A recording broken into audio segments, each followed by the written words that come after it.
Kanjeng Rasul diutus ku Gusti ka alam dunia, titah nyampaikeun risalah, nyampaikeun amanah, jauh di Pasar Kemis ka Mekah, jauh jarakna jauh, lalakona tur masakna geus jauh, tapi sinar Kangjeng Nabi na luar biasa. Kaluar biasaan sinar Kangjeng Nabi teu pernah aya urang ngadenge di Pasar Kemis nu ngahina Kangjeng Nabi jauh. Tapi lamun urang ngadenge di Denmark, ngadenge di Polandia, ngadenge di Perancis, ngadenge di Amerika, di Inggris, Kangjeng Nabi selalu dicaci maki. Di Pasar Kemis Masya Allah, boro-boro Kangjeng Nabi Muhammad Ahmad Jenge diagung-agung di urang. Hebat itu Pasar Kemis. Mual kata Pasar Kemis wa nazala Muhammadan bengus luhur ajenting dukun salah Muhammadan. Ulah coba-coba urang ngahianati Gusti Allah, ulah coba-coba urang ngahianati Kangjeng Rasulullah, cilaka. Al-Quran geus kajelaskeun, ya ayyuhalladzina amanu la takhunullaha war rasul wa takhunu amanatikum in kuntum ta'lamun. Wahai jelema-jelema nu iman, ulah coba-coba maraneh kabeh ngakhianati Allah, ulah coba-coba maraneh ngakhianati Kangjeng Rasulullah Muhammad sallallahu alaihi wasallam, ulah coba-coba maneh ngakhianati amanah-amanah. In kuntum ta'lamun wa antum ta'lamun, pan maneh teh nyarah wa antum ta'lamun, maraneh nyaho bahwa ngakhianati Gusti Allah jahannam, ngakhianati Kangjeng Rasulullah jahannam, ngakhianati amanah-amanah jahannam. Urang geus jauh nu mantak di Pasar Kemis mah luar biasa. Alhamdulillahirabbil alamin. Eueuh nu kadenge ngakhianati Gusti Allah, eueuh nu kadenge ngakhianati Kangjeng Rasulullah, aman damai. Nikmat hirup di Pasar Kemis mah geus can ka sorga ge geus asa di sorga bae. Nikmat iyalah keistimewaan negara Pasar Kemis. Mantak cek Kangjeng Nabi, lamun di dunia hayang tentrem, aman, senang, tuturkeun jelema nu opat. Lamun aya opat macem di negara tentrem aman. Nomor kahiji, lamun jelema nu nyekel hukum bisa negakeun hukum secara adil, bakal nikmat hirup di negara eta. Nomor kaduana, di mana-mana para pemimpin bener-bener mimpin rakyatna kalayan henteu zolim. Nomor katilu, kiai na ulama na laluhur ilmu na tur henteu neuleuh kana dunia.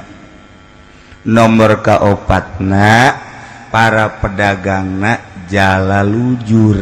Tah mun nu opat eta di negara aya geus teh nikmat jasa.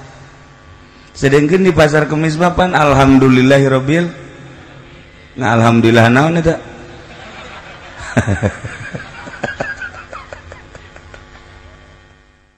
Aduh.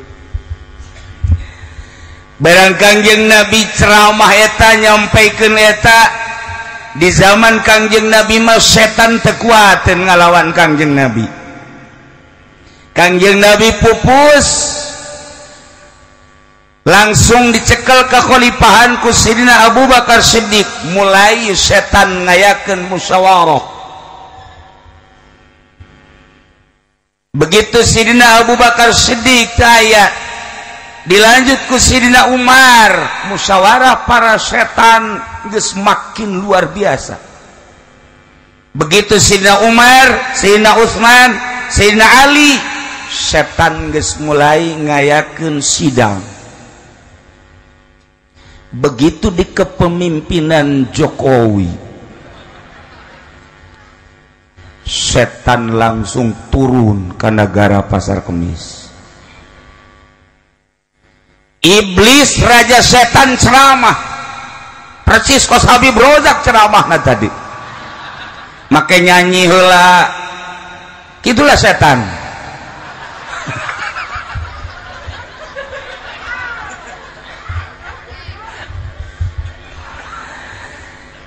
Di mana bae setan mah lamun endek dakwah make nyanyi heula, selalu kitu bae di mana bae. Golkar dek pawai osok nyanyi henteu tah. Sa nu kamari teh biduana geura sakar. Lain hehehe. Goblok meureun. Sebutkeun biduana saha? Ayo sia mun teu disebutkeun burut sia. Haji Maman. Geus pugu Golkar mah memang biang jahanam. PKB make biduan, PKB tolol. PKB kamari keur di rajek teh biduanna sakara beb. Beb sakara beb. Sial jakabi betul emang sial tuh biduan mah. Petilu ge make biduan sarua. PDI atuh kok mau PDI mah teh mah jadi biduan kabeh. Jadi jurig kabeh. Nah, kita mah kajian ieu keur carita setan mah resep nyanyi. Tapi ya Habib tadi lain nyanyi ngawih tamah. Eta tadi naon ngaran? Cai nu ditunai esan gari seragu bahaji seragu gue aduh sadak ya sadatangna beres sama paling 20 menit deh 10 menit deh ya aduh.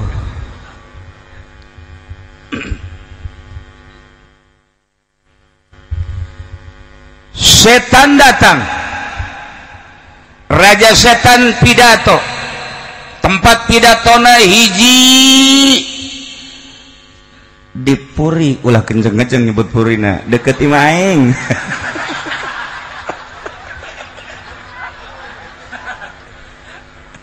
Aduh sial jasa Puri pakai musyawarah setan itu didinya. Nomor kedua di Cikupa mana kan tuh dasarnya sih masuk ke itu meren. Aing jeng nyebut saya nyaho. Bismillah.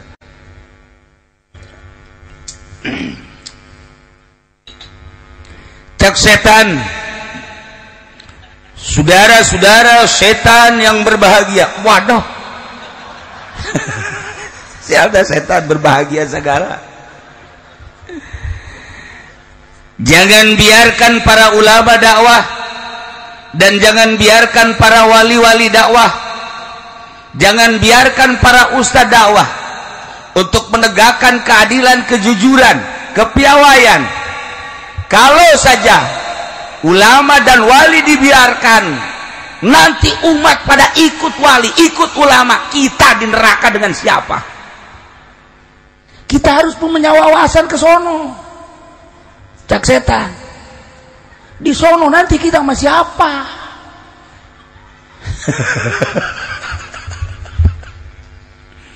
Dengan demikian saya jauh-jauh dari planet sana ke sini ini membawa 4 bendera. Pertama, bendera ini supaya ditancapkan, ku siap. Yang para penegak hukum tancapkan bendera kezoliman, supaya hakim jeung jaksa ulah mutuskan hukum nu sesuai jeung aturan Al-Qur'anul Karim, tancapkan ku sia. Nomor kedua, bendera jang para pemimpin teudeun ku sia di istana, teudeun ku sia di MPR, teudeun ku sia di gubernur. Di Banten mah geus teu kudu di banderaan, can balik nyanana ge Haji Maman bagaweana tah. Teudeun di kabupaten, teudeun di kecamatan, teudeun di balai desa ku sia. Bendera ieu adalah bendera kezoliman 2 kali lipat tibatan bendera hukum. Picik ngaranna ge. Buda tulisanan bendera picik. Hebat eta, iblis jeung bendera. Warna benderana naon eta di taman?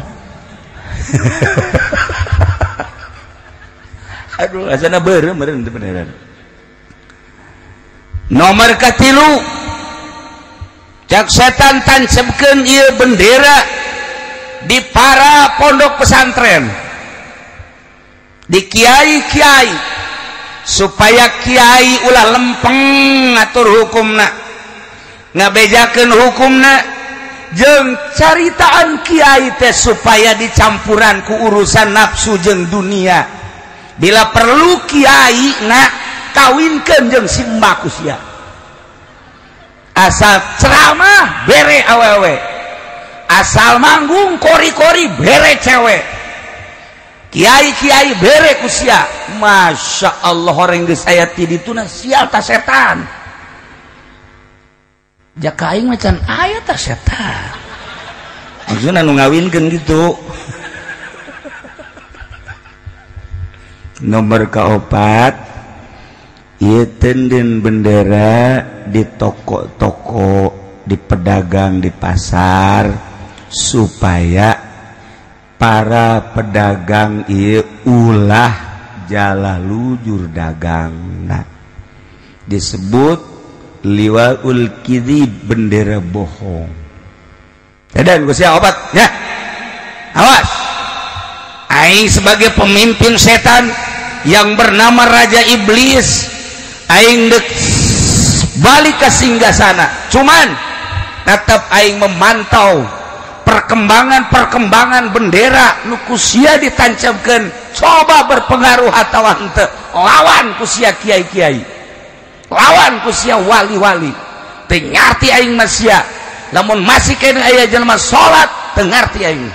Mun masih kene aya pemerintah jujur teu ngarti aing. Mun masih kene penegak hukum beres ka hukumanna teu paham aing mah.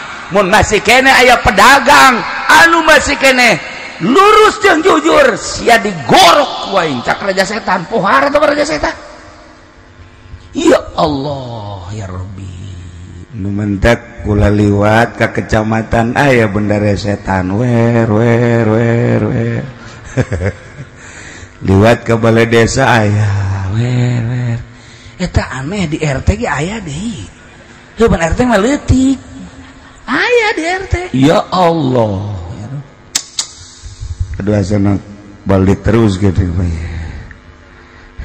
teu kuat untuk kula deui sakibenya orang ngadoa.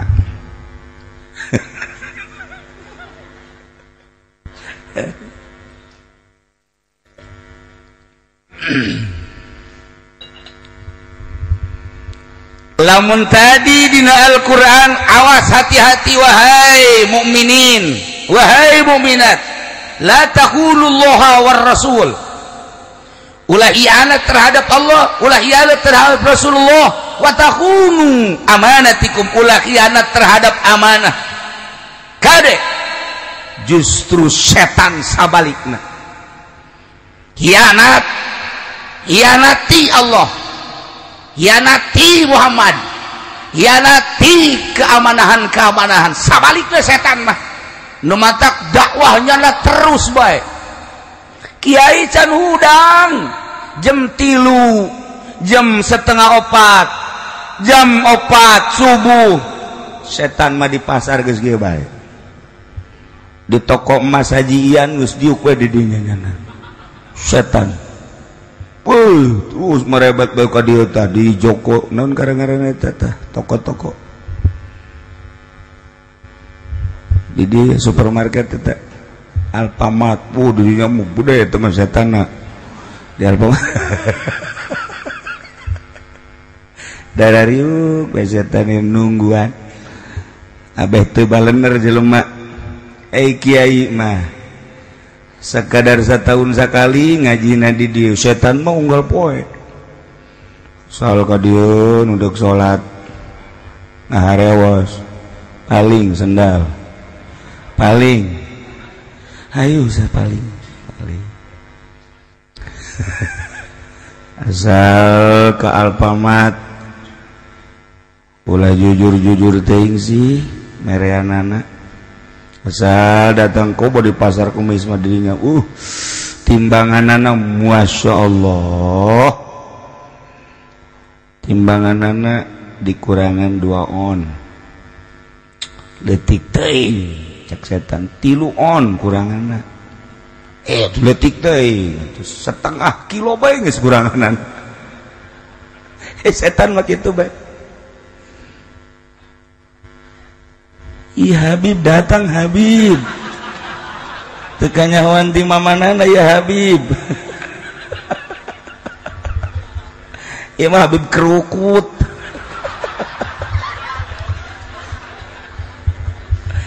Di imanyana setan loba jasa ngitungan karung 100 kudu jadi 80 berarti sial tah setan.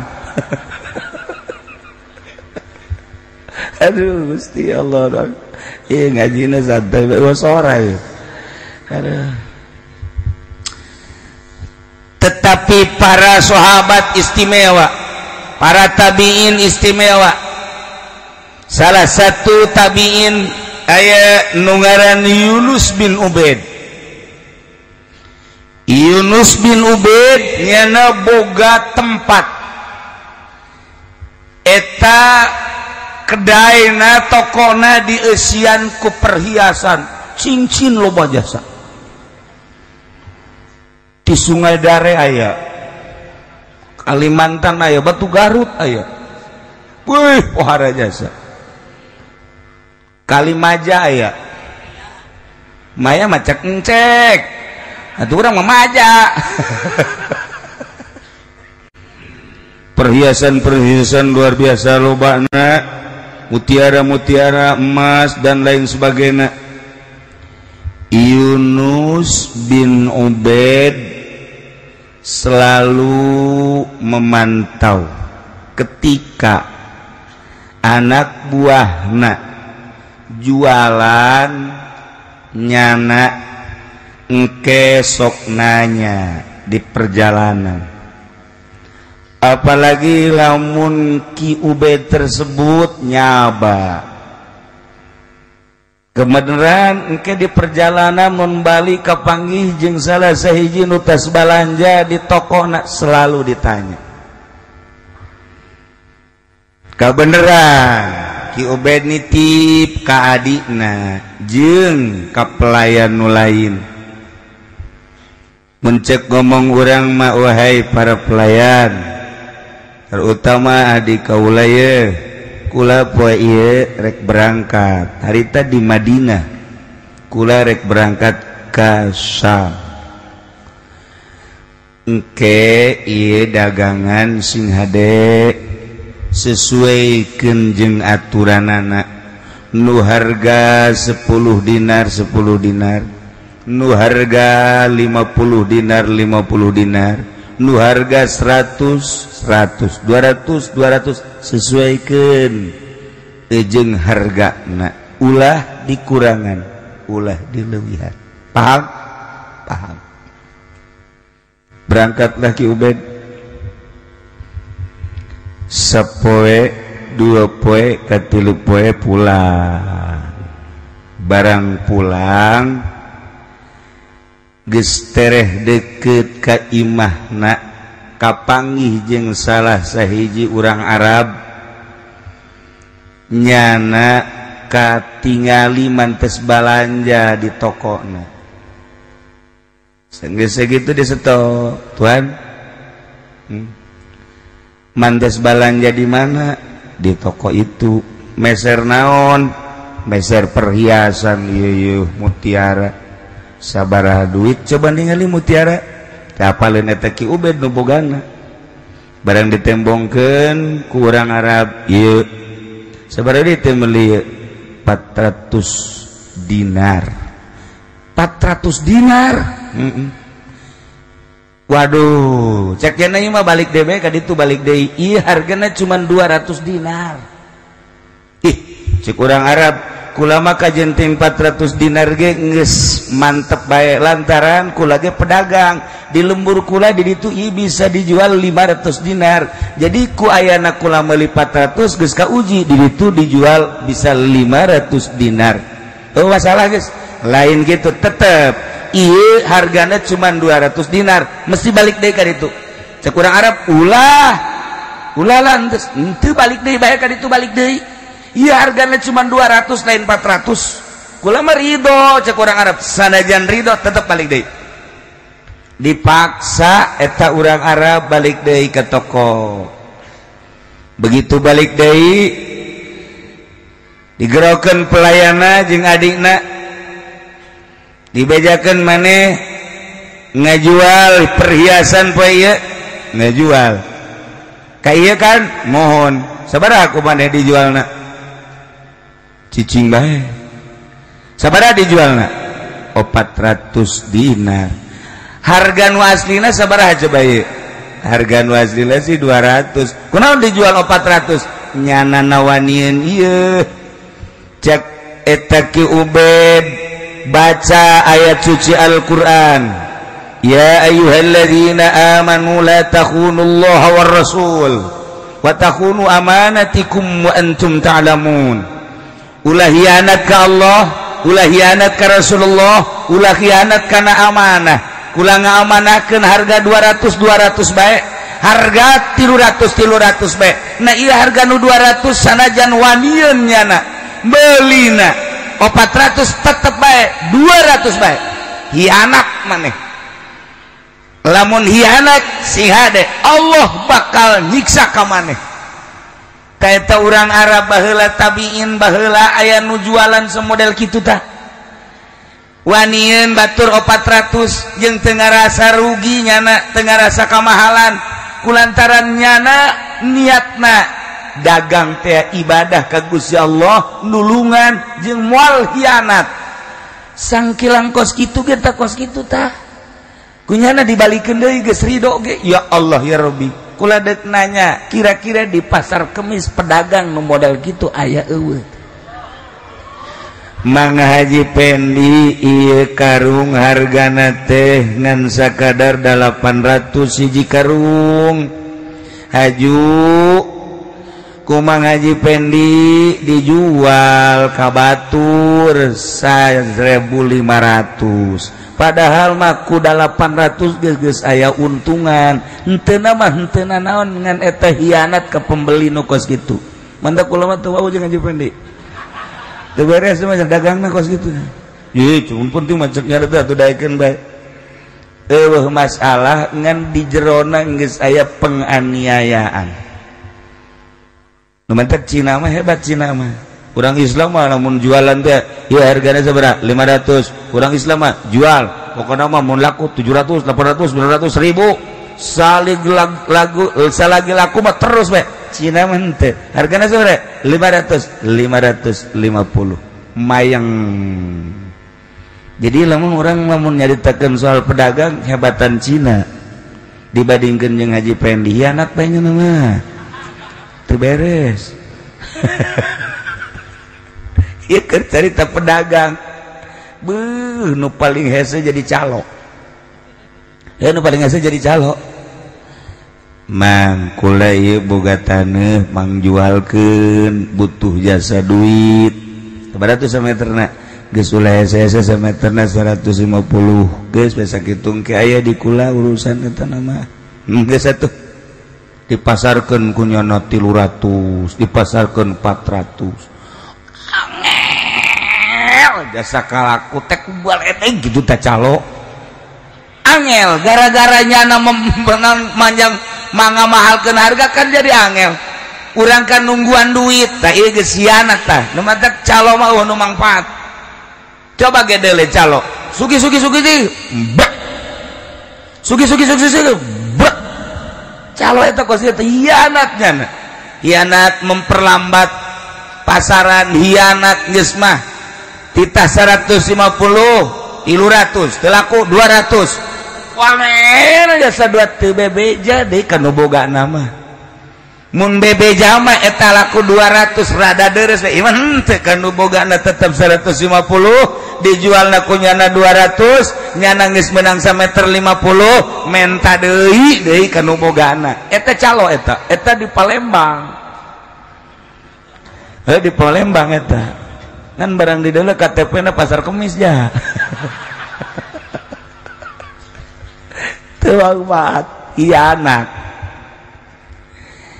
urang lamun nyaritakeun tentang hianat ka Gusti Allah geus puguh Kristen jeung Yahudi urang lamun nyaritakeun hianat ka Kangjeng Rasulullah tingali untuk orang Polandia tingali orang Denmark tingali orang Perancis tapi kan ararane orang Polandia mantes ngahianati Kangjeng Rasulullah tiba-tiba manehanana terus ngalamun ka jero kamar ngalamun hidayah datang susuk neangan kiai nu bisa ngasupkeun Islam asup Islam ka Mekah tobatnya na model menghianati Kangjeng Rasulullah nu di Denmark asup Islam sarua nah ieu mah keur carita kadengena batur mah ngahianati di pasar Kirmis mah jang eueuh nu ngahianati Kangjeng Nabi ngan aya ge nu teu salat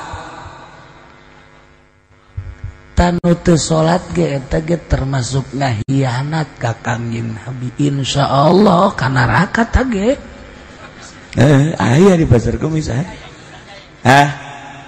oh iya mah Sindang Jaya lain pasar Kemis lain mata orang Sindang Jaya mah ka surga moal ka neraka mah orang pasar Kemis aya nu kos kitu di Sindang Jaya mah eueuh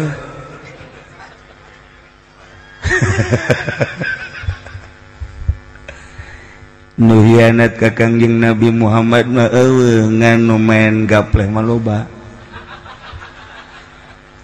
insyaallah tadi ka neraka ulah maksudna ulah beusi kieu pan aing teu ka neraka insyaallah ka neraka tuh aya nu ngaminan sia asana nyana meureun nu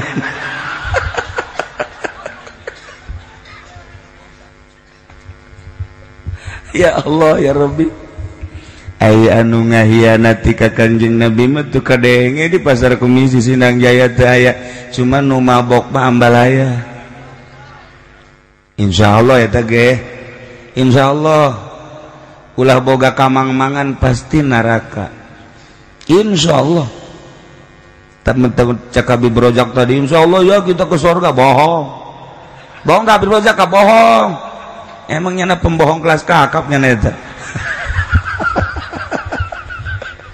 sakieu na surga kumaha emang bapana buku mararabok ki jelema aya nu ngahianat ka Kangjeng Nabi mah eueuh ngan nureuneuh memeh nikah di pasar Kemis di Sindang Jaya Masya Allah barang dihitung kukula ye nu bebeja ka kula bae bener ade bae nu bebeja ka kula aya nu geus 4 bulan aya nu 3 bulan aya nu 2 bulan aya nu kakarak jadi doang cenah kumaha ye kiai jatuh kuna bebeja ka aing sia sia nu boga kalakuan kos gitu ka Haji Maman tuh bebeja tuh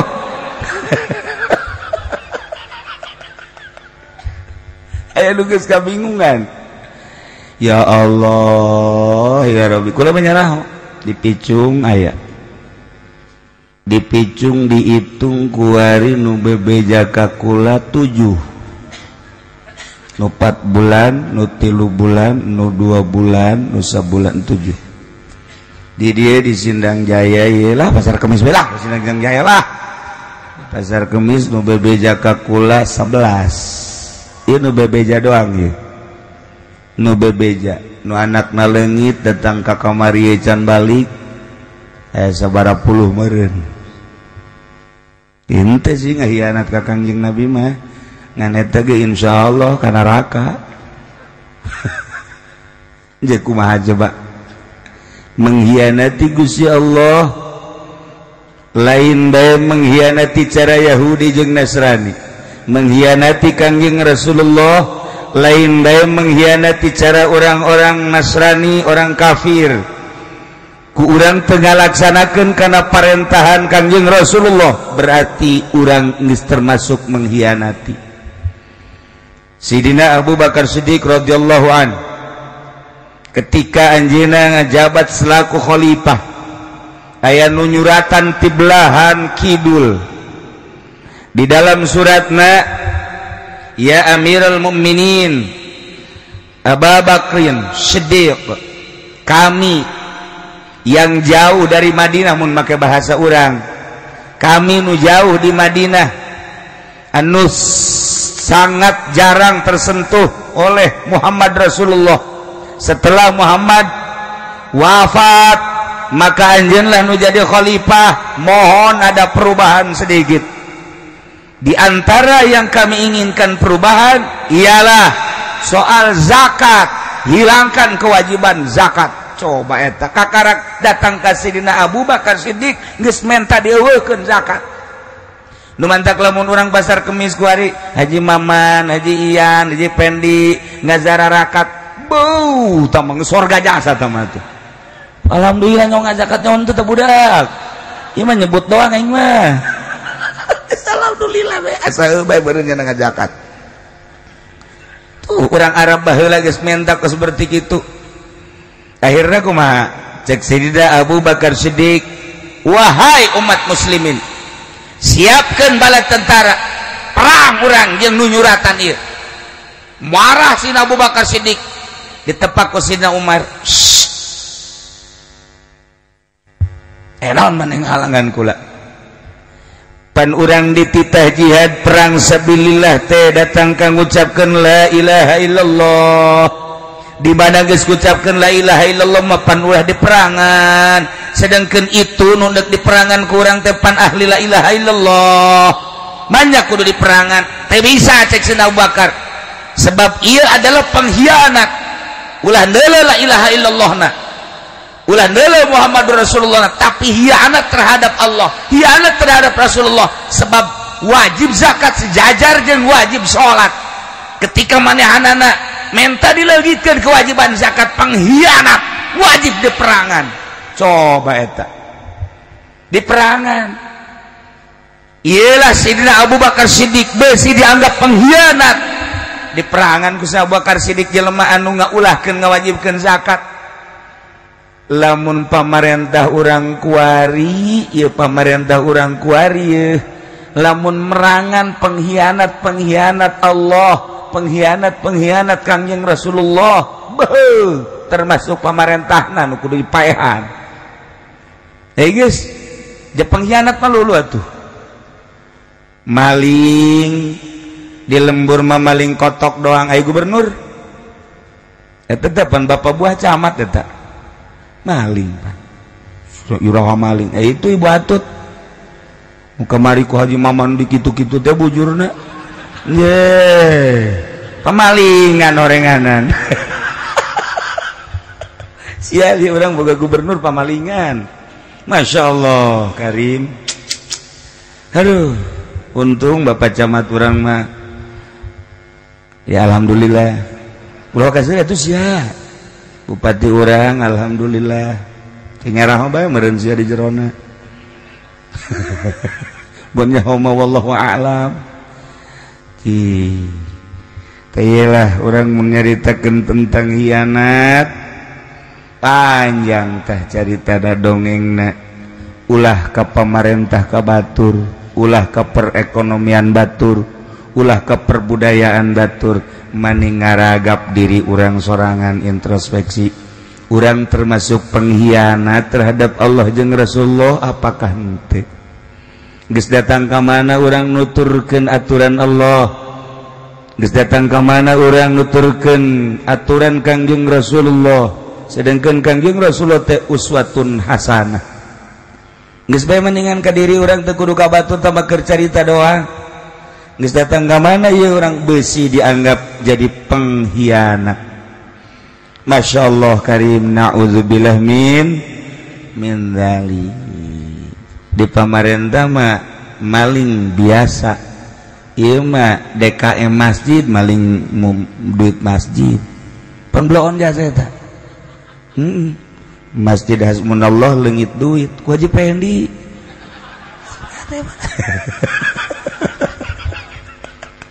atuh lamun teu diterwag mah teu kanyahoan ngan untung diterwag ceknya na ieu mah lain dipaling disimpen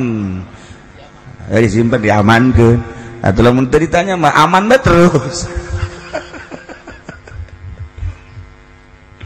ya Allah ya Rabbi ieu kula sebenarnya dongeng khianat pemerintah khianat ulama khianat para pedagang khianat para penegak hukum dan kulantaran ieu situasina rencana tinggal rencana kula dek ngaji bab khianat patali jeung ayat eta dan kulantaran ieu situasina meureun cek Allah ulah hakikatna mah geus bae datang ka dieu bae waduh anu tadi patalina bakalna nyambung jeung bendera-bendera syaiton apakah pemerintah urang akur jeung bendera Al-Qur'an atawa jeung bendera setan aya dongengna apakah jaksa jeung hakim akur jeung bendera Al-Qur'an atawa akur jeung bendera setan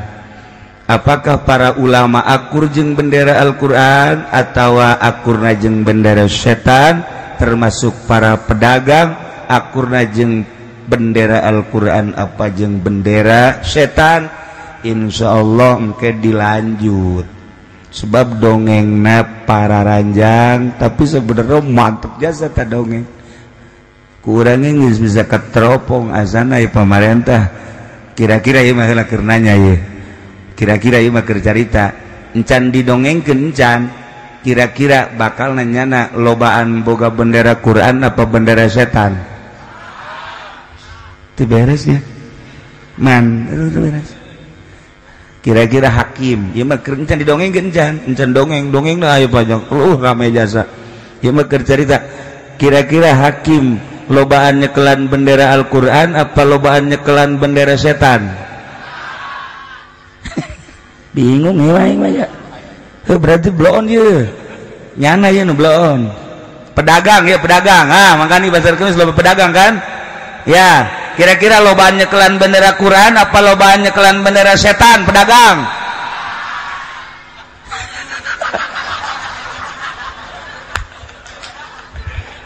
aduh ya Allah ya Rabbi tukang garung bener geus kasieun nanti heula kasieun cek yang Quran atuh atuh teu bisa dikitu-kitu yang geus suara kabeh ge mayoritas 99,9 setan ulama ya bagian ulama ya ku ari kiai ieu mah cek teropongan urang bae heula cek teropongan urang kira-kira lobaan nyekelan bendera Quran tak ulama lobaan nyekelan bendera setan kabeh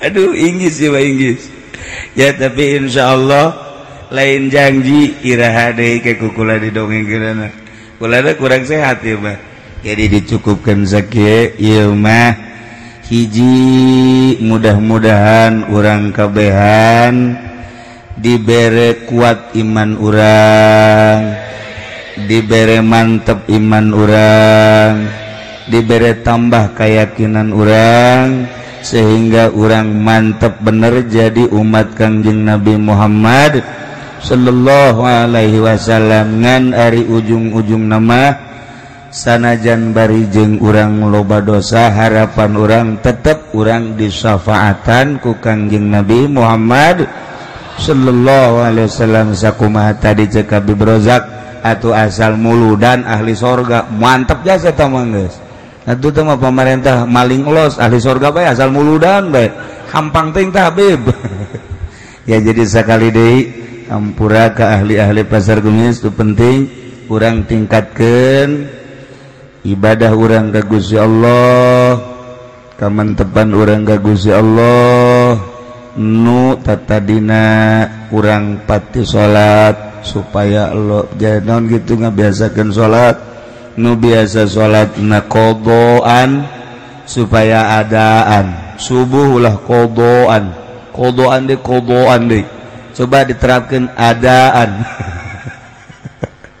itu kene nya lobakeun maca sholawat ka Kangjeng Nabi Muhammad sallallahu alaihi wasallam. Masyaallah urang kayana maca sholawat ulah disangka urang maca sholawat Allahumma sholli ala sayyidina Muhammad eta teh ngabentuk jadi malaikat laporan ke Madinah ka ditu ya Allah assalamualaikum ya Rasulullah salam cekang jeung Rasul ya sholawat di mana ya di pasar Kemis saha ahli-ahli pasar Kemis coba tuh cekang jeung Rasul dek deuleu ka dieu ningali nya set ka dieu barang di deuleu bener wow ahli-ahli pasar Kemis keur ngarariung di dulu ayah Haji Pendi cek Kangjeng Nabi mah tiluk maca sholawat bangunan ieu mah ya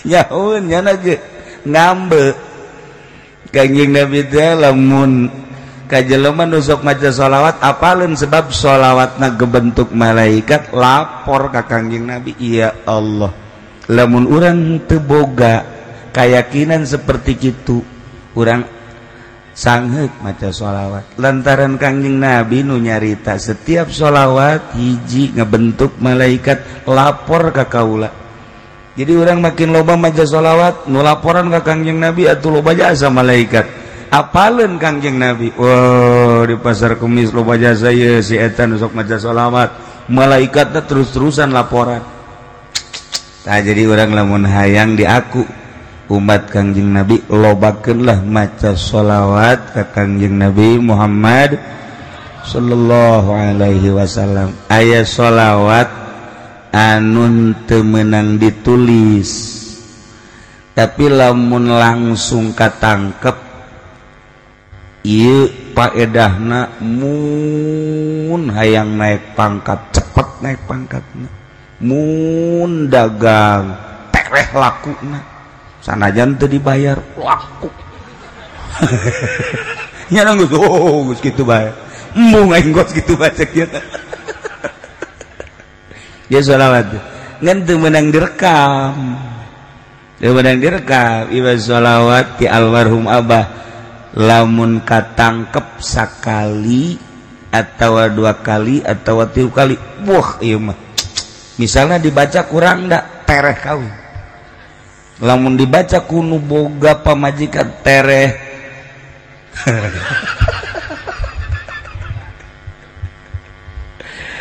iya sholawat teh teu meunang ditulis teu meunang direkam